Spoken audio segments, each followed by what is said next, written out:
Hello, welcome. My name is Mary McElhatton. I am your host for the Permission Mission Show. We are broadcasting live here in Las Vegas, Nevada, every Friday from 11 a.m. Pacific time. And this week's show is about grudges. Yeah, I had absolutely no remarks from anyone willing to give me the grudge that they have or wanted to talk about. And I totally get it. They say that 69% of Americans will hold a grudge. As far as the other 31%, I guess it's children. But I was thinking I would have to say even maybe not children, but infants are the other 31%. Because I'll tell you what, my little grandson, Jet, if I take something from him or if his mother leaves him with me, because he's so tied in with his mom, he has a grudge against me because I'm the Mimi who's taking him away from his mom for a couple hours. So let's just stick with the other 31% being infants. Why did I pick the topic grudges? Well, there's a saying by Emmett Fox. We've all heard this quote: holding a grudge is like drinking poison and expecting the other person to die. I here at Permission Mission is I'm here to normalize the conversation of mortality. I'm here for us to find peace in passing and find peace in the preparing. And I'm also here to actually find ways that we can build our lives longer, not ways that would destroy them or take them away quicker than they have to be already, right? I'm not I don't have a time capsule to say when people are going to go or when they're not going to go. I just know that 100% mortality is the rate in the world, and if we're not talking about it and it's becoming more silent, that doesn't really sit well with someone like me who at 14 lost her brother. And I was not going to stop asking questions as to why do we not talk about something that happens in everybody's lives at some point or another, and how we can just be more at peace with, just knowing what we want or knowing what to do or who to call and talking with our families. I mean, the commonality with mortality and grudges are that they're both silent, but they're both happening. I woke up this morning and had a little bit of a grudge against my aging body. I'm looking in the mirror and I'm going, "What the heck, Mary? You're starting to really get older." And I'm thinking, "Oh, Mary, stop that." Because we all are going to age, right? I want to age gracefully. One of the examples I have in my life is my mom. Hi, Mom. I know you're out there watching today. You are my inspiration every week, and you inspire me every day to live life to the best, even when the hardest of circumstances happen. So, Mom, you are the best at being the example, losing three children and still living your best life, loving your children who are here, your grandchildren, your great grandchildren. And I believe that you're the reason I keep doing this every week is to not be afraid of it, right? And I'm not going to be afraid of showing some grudges either. Now, grudges are typically caused on by misunderstandings. They come on by feeling left out, uh, some, building up some resentments, and then unrealistic expectations. I'm guilty of all of these. I'm guilty with putting high expectations on people at work, high expectations on my children, high expectations on my husband. And, sometimes I just don't get it right. Recently, though, well, it's not been too long ago, I had a situation where it was a silent grudge. Do you guys know what those are?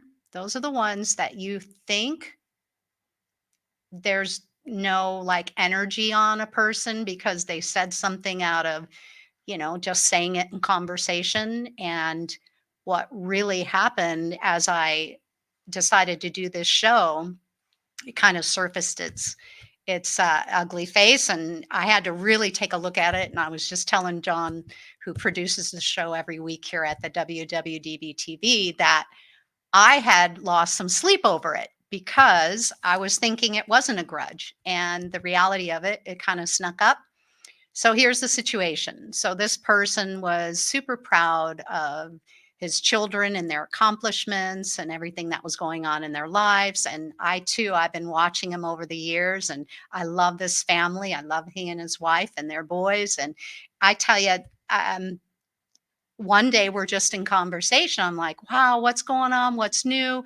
And of course, this has happened over many years with friends and family. And the topic came up that, well, at least this person had said, well, at least they're doing really great because they're not in jail. And I have heard this over my life so many times. And I've shared in the past on some of the shows that I have addiction in my family. And we've had it. We're dealing with it. We're talking openly about it. We're healing. We're doing everything we can to change the course of addiction in our family. And some are still struggling. So when this person had said this, not realizing that I actually had a child in jail, okay?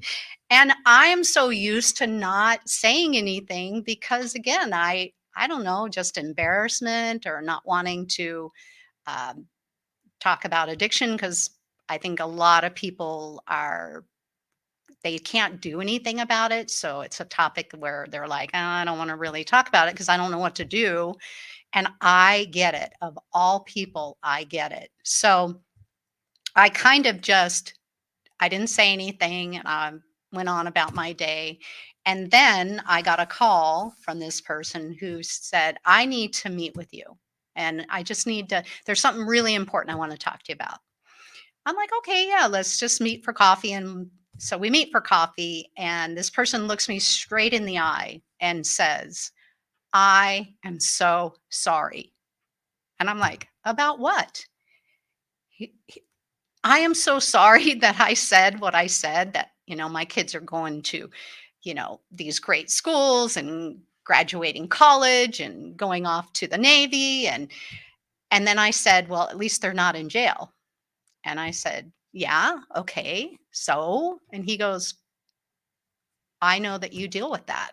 And I'm like, "Yeah, okay, I have in the past. I have. It's just been one of those things." And he's like, "No, I really want you to know how sorry I am for my actions and my words." And I tell you guys, I busted out crying.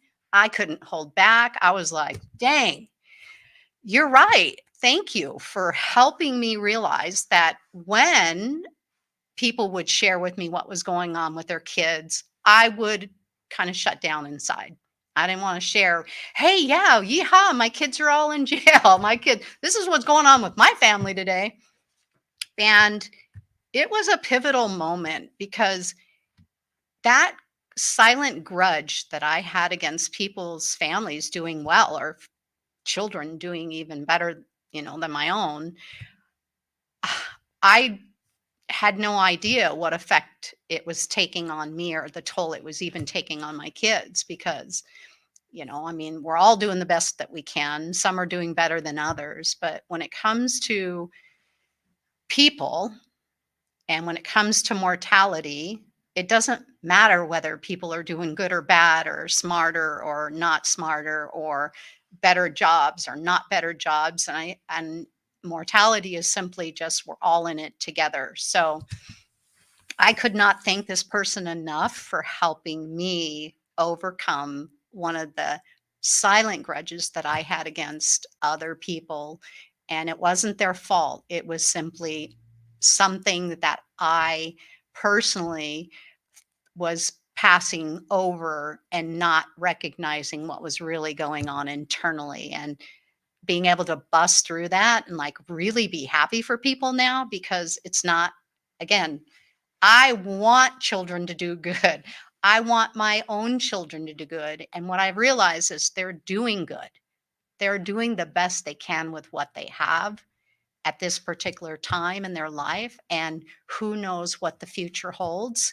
And I'm hanging on to that. I'm hanging on to, hope, and I truly believe that my children who have struggled with addiction are as powerful as someone like me who hasn't, because I'm a chicken when it comes to doing crazy things out there. I play it safe. I play on the sidelines, and they're all out. They're going all out. Now I'm not asking people to go out and do crazy things and get into drugs or any of that. Just please hear me when I say that I am simply saying that they're bold, they're powerful, and they're making it as best as they can, and they're no different than any other person.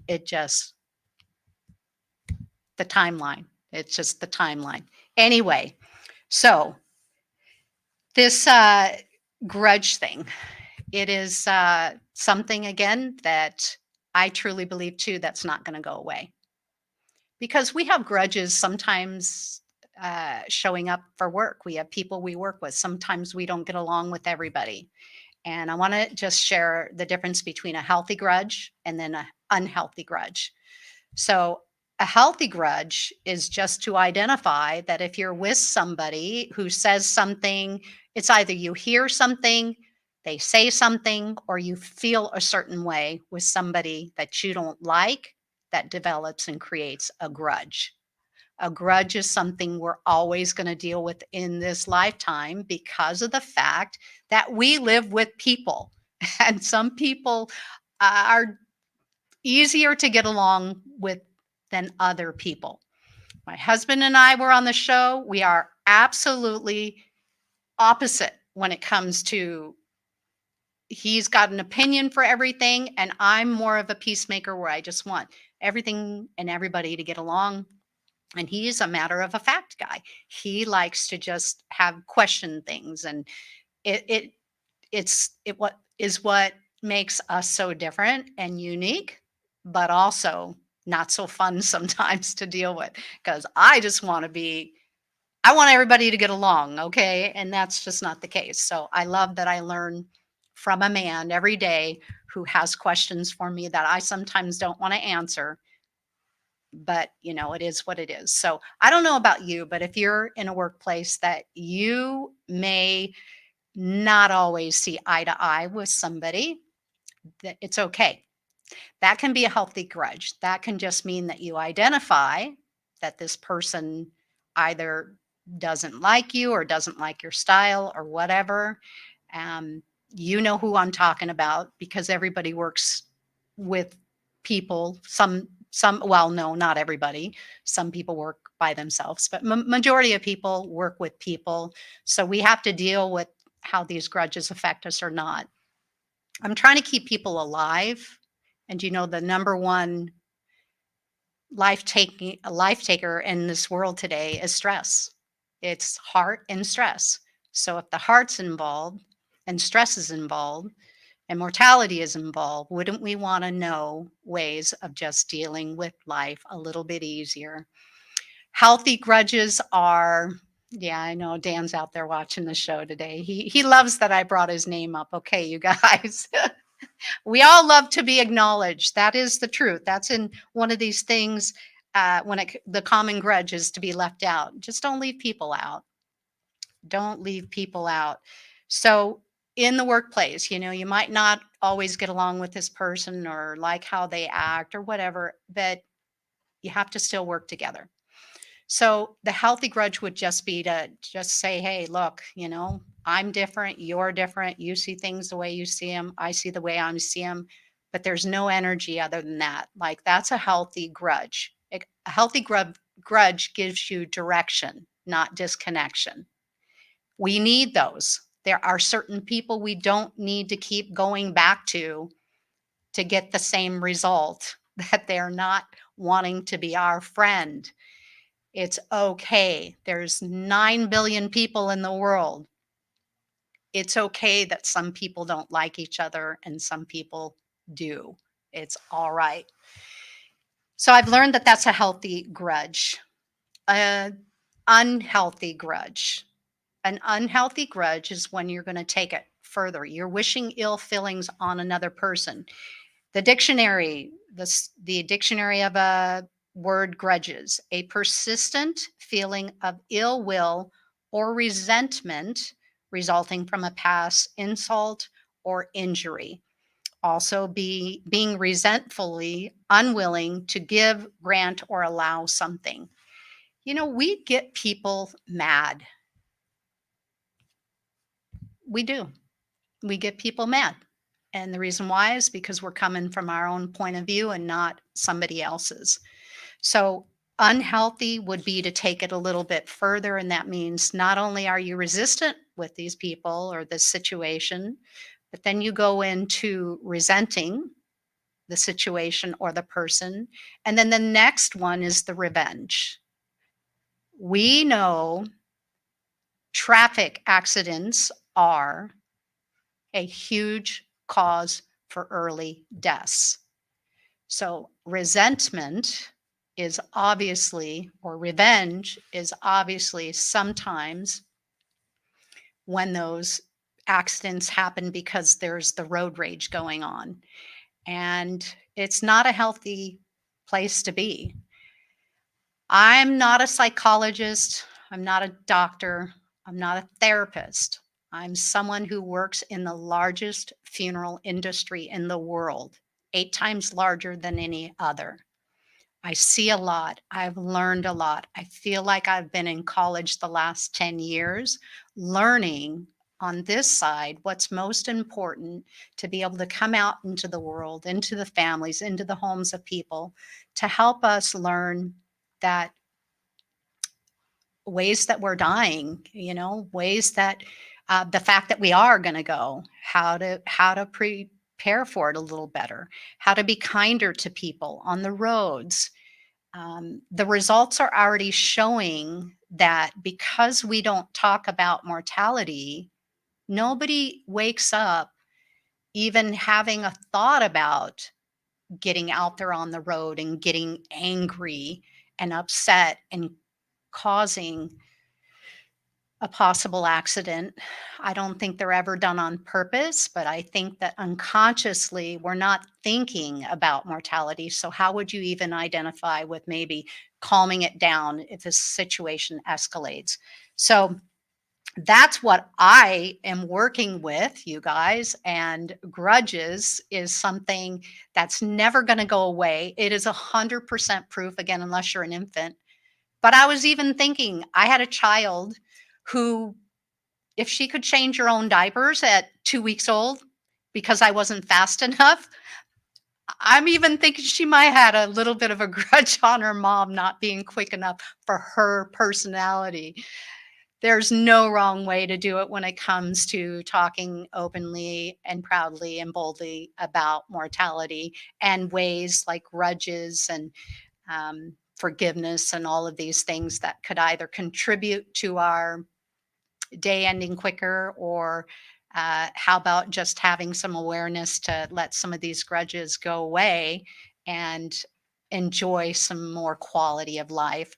We don't have to like everybody, but we certainly have to live with everybody. And that's the point I'm making here today, is how can we take the time just to maybe acknowledge a grudge, not let the silent ones take you down, because that was a huge weight off of my shoulders by just the acknowledgement that I had resentment towards other families if their kids were doing great.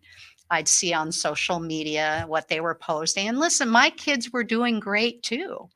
It's just when you've got a situation that kind of trumps all of the good things, it's hard sometimes to see. So I'm going to take a quick short break here. We're going to be back in a moment. And I appreciate you coming this morning.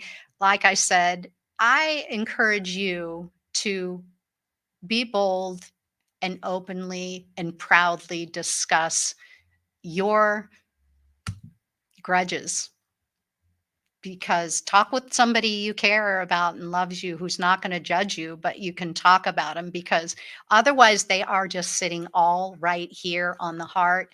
And let's just find ways to keep living a little bit longer, a little bit healthier, and a little bit happier. We'll be right back after the commercial.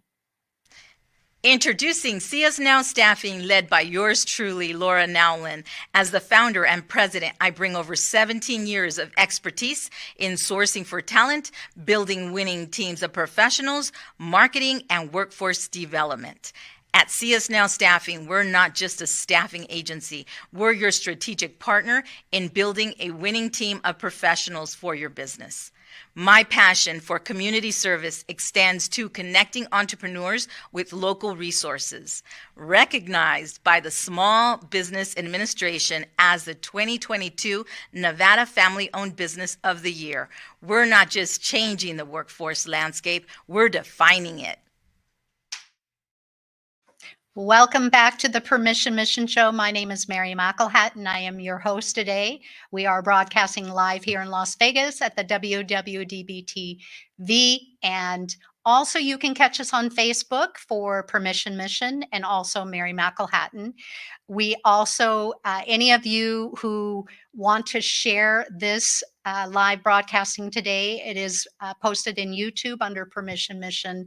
And I encourage you, you just may save a life or at least save one other grudge for somebody who's going to not understand that there's a way to healthy have a grudge and unhealthy. And that's what I've been talking about today is grudges. Doggone it. Nobody wants to talk about grudges.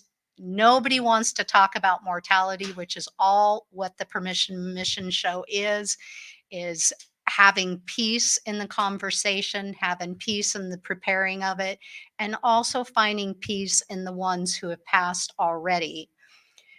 In working in the funeral industry for the last 10 years, I hear it a lot. Like, I wish I would have this. I wish I would have that. I know just as well as my own family, the hurts and the hangups that we have, that we still struggle with, things that separate us from being, a connected family. And death is a number one destroyer. It will take a family down so fast, and it out of the, again, everybody's so hurt, a lot of dynamics, a lot of different things, and grudges begin immediately. And if there's anything that I can help by educating people about this particular topic and bring it into the homes and bring it at the tables and bring it to the discussions of the children who are bullied, or bring it to the children who are bullying, we have better ways to deal with this world that we're living in all together with, by understanding that grudges happen and also understanding that death's going to happen for each and every one of us. My biggest grudge, and I promised that I would talk about this because it is harder for me to talk about this particular one, because it's against my own daughter. Well, as a mother, there's nothing proud about saying that I had a grudge against one of my own children. And she's been on the show, and she shared that she had struggled with addiction, and that there was a child involved when she was in her addiction. And I had a hard decision one day to make, and that was if I was going to take her from foster care. And that's how bad it got, you guys. And I was torn, because saying yes to her daughter actually meant saying no to my own flesh and blood, my own daughter. But I knew that a decision had to be made. It was something that tore us apart immediately. We had definitely gone into the revenge mode very quickly because of this grudge. And it took a while. It took consistently talking things through. I always promised her that I would raise her child with her as her mother, because again, I'm not going to put her down anymore. She's already putting herself down.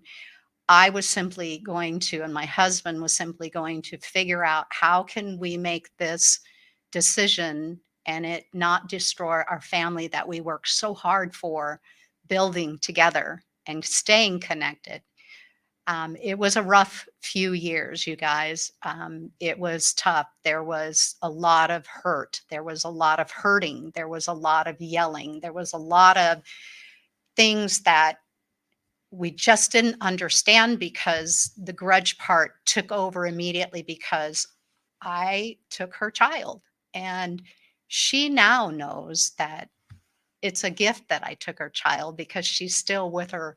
We co-parent. I mean, just yesterday, we're on the phone FaceTiming with mom, who doesn't live here in Nevada, but she's talking about, decisions for a trip that's coming up for her daughter. She's talking about celebrating her birthday and what does she want for her birthday. And it was the coolest moment for me to see how far we've come on, not holding this grudge anymore. And I talked to my daughter about it and I said, I'm going to bring it up on the show because it's the hardest one for me to admit that I had this grudge to my own child, who also was the child who wanted to change her own diapers at 2 weeks old because I wasn't quick enough.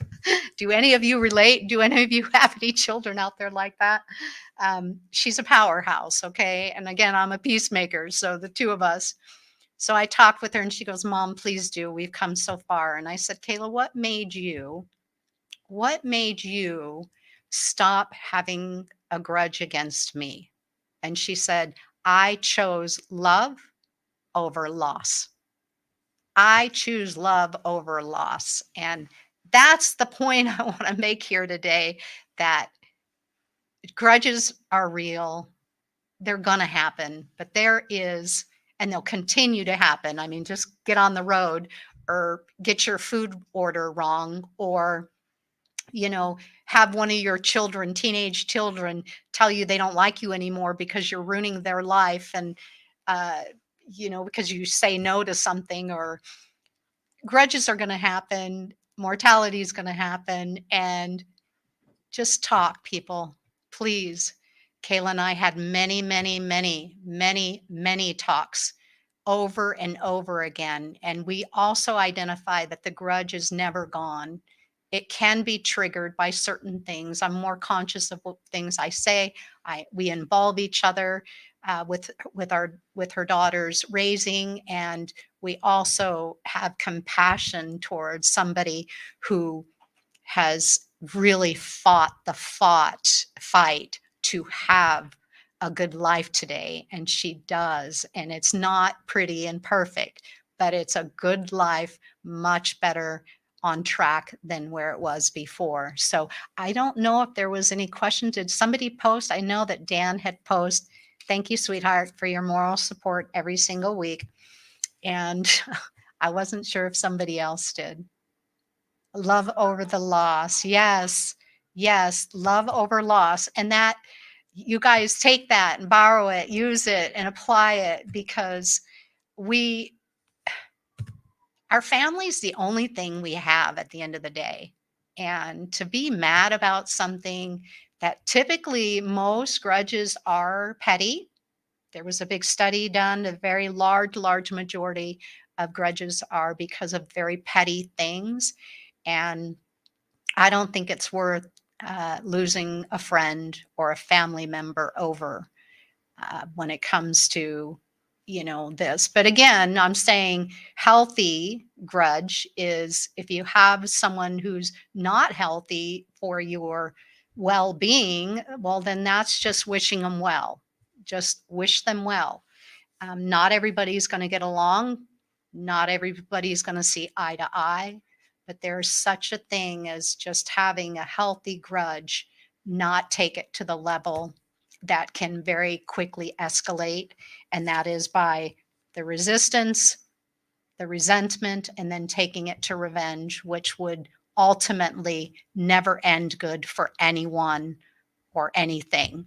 So every week I go back to my 5-second rule.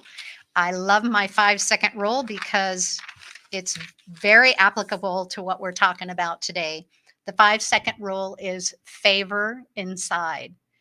Favor inside means, like, what are those grudges that you're still holding on to? What are those things that the stress that you're holding on to, like there's ways just to pick up the phone, go show up at somebody's door, or simply just if it cannot be changed. I love my mom who has always said this. She said, stay focused on the things that you can change and leave the rest. That's from a woman who's buried 3 children already. Stay focused on the things you can change and leave everything else to rest, because you're not going to change the things we cannot change. Favor inside, wake up and have this 5-second rule to remember we all live in this world together. Favoring ourselves is actually feeling good about ourselves so that we can be kinder to others.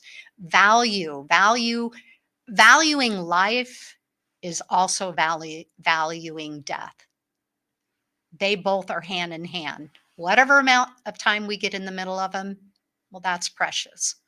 But valuing life and death, they're together and they're equally as important. And everyone and everything.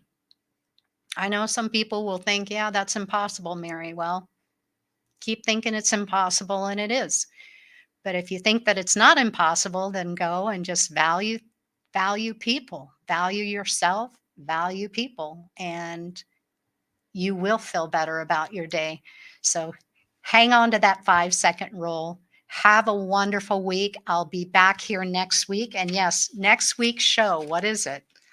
Next week's show is going to be on how do we want to die? You know, we plan for everything in life. We plan for weddings. We plan for baby showers. We plan for college graduations. We plan for uh, everything important in life. And has anybody asked you the question, how do you want to die? I'm not saying that you're going to be able to say exactly how it is. For me, I know that I want to die peacefully at an old age in my bed with comfy, funky pajamas, pink pajamas, by the way, and a full belly, lots of cake or ice cream or donuts, whatever. Like I want a full belly when I go. And that's the perfect ultimate end result for me. But I want you to take this time this week and think about what is the way that you want to die? Do you want to die, in a different state? Do you want, because you're stuck here doesn't mean that you can't go somewhere else. Do you want to die with your children around? Do you want to die for our younger adults, who have no children? I mean, do you want to die with children, but you're not been able to have them? Go figure it out. Adoption is a key. Foster care is a key. There's so many solutions to different ways. But unless we have this conversation now, the end in mind, sometimes we don't take action or have any urgency on our day to day. And that's my goal here at Permission Mission. Have a great week. We'll see you next week here at Permission Mission. My name's Mary McElhatton, your host. Catch us again on the WWDBTV.com, also Facebook. And anyone who would like to put a message out to me personally, go to my website, permissionmission.com. There's click the button, contact me, and we can either talk or you can email me. I just want to connect with you out there to help you not be silent anymore about anything that holds you back. See you next week, everyone.